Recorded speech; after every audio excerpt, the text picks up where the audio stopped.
Bonjour et bienvenue à la Minute Prévention. Aujourd'hui, nous allons parler de l'utilisation du cloueur dans les métiers du bois. Il existe plusieurs types de cloueurs que l'on distingue selon leur énergie et suivant le corps de métier qu'ils utilisent.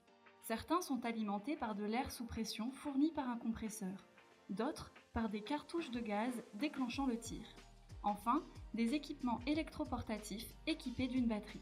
Il vous faudra être vigilant avec le tuyau d'alimentation d'air ou le câble électrique. Ne cherchez pas à le décoincer pendant que vous tenez la cloueuse à la main. Câbles et tuyaux peuvent également entraver vos déplacements et vous faire chuter. Les principaux risques à l'utilisation du cloueur sont la perforation, le bruit de la machine, le choc et la vibration lors de l'impact. Adaptez une position stable et prenez en compte le poids de l'équipement. Si la tâche est répétitive, prévoyez des temps de pause et des mesures de protection contre le bruit adaptées.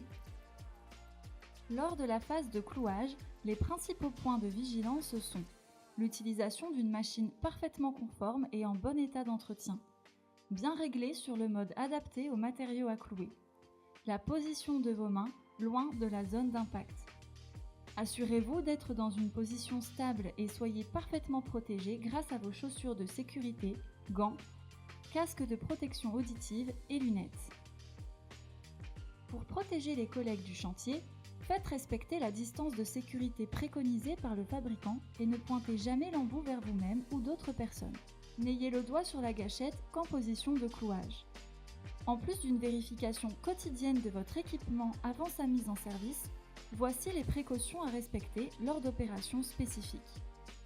Les réglages ou l'entretien réalisé selon les préconisations du fabricant, telles que la lubrification, se réalisent sur une machine déconnectée de sa source d'alimentation ou avec retrait de la batterie. Pour la mise en place des clous ou le nettoyage des débris accumulés, pensez à vider le chargeur et le canon. Tout dysfonctionnement et particulièrement un défaut sur le capteur de l'embout doit entraîner la mise à l'écart du cloueur en vue de sa réparation. Voilà, c'était la Minute Prévention de l'OPPBTP. À bientôt!